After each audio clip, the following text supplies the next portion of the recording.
Assalamualaikum warahmatullahi wabarakatuh. I am Faydah Dumarpa, Commissioner of the Philippine Commission on Human Rights, the country's national human rights institution and gender development Ombud. Since the Commission's creation 38 years ago, I am the first Muslim woman to be appointed as Commissioner.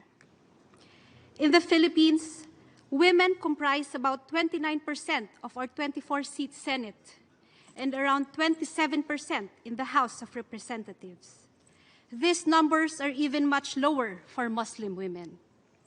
I am thus among those privileged to lead, and as such, I am pleased to contribute to the discussion on the rights and identity of women in the Islamic world. I wish to briefly share how the Philippines has advanced the situation of Muslim women and girls, and how our Commission on Human Rights continue to advocate for the full enjoyment of the rights of Muslim women in the Philippines. In the Philippines, a very recent legislation was passed to advance the women and girls' human rights, especially rights of Muslim and indigenous women. Last year, the law prohibiting child marriage was finally passed upon the collective and relentless advocacy from women's human rights advocates and girl defender networks in the indigenous and Muslim communities. The said law was passed pursuant to the Philippines' obligations under the Convention on the Elimination of All Forms of Discrimination against Women and its commitments in SDG Goal number 5. The Commission and Girl Child Advocates supported the passage of the law, seeing that marriage before the age of 15 or 18 is a harmful practice and a violation of the rights of a child, and it impacts every aspect of a child's dignity and life.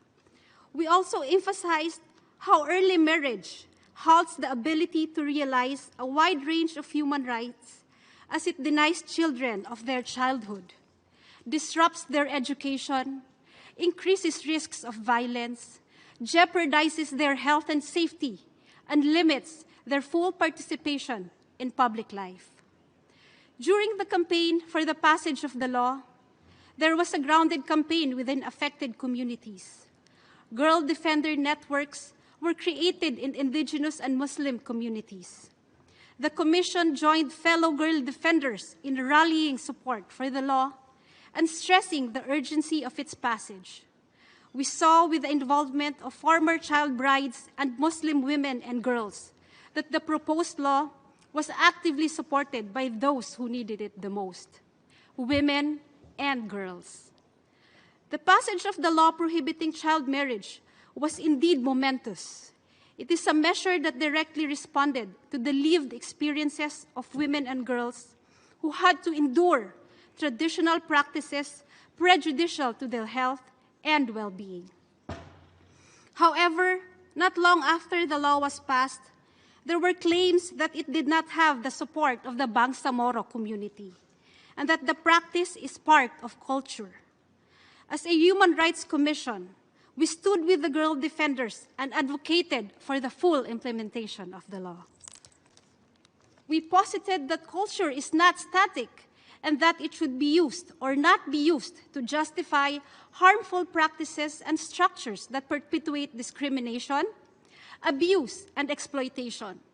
We urged those who called for the veto of the law to listen to women and girls, to adopt a view of the Sharia that promotes the protection of women and girls' right to health, right to education, and right to be free from violence, abuse, and exploitation. We also noted the CEDAW Committee recommendation that urged the country to take lessons and best practices from Muslim countries with regard to the application of Sharia in line with CEDAW. We believe, as shown in this forum on Muslim women, that states have important roles to play in the full advancement and empowerment of Muslim women and girls. May we continue to work together in building a gender-equal society for all women and girls everywhere, especially those often left behind. Thank you and mabuhay.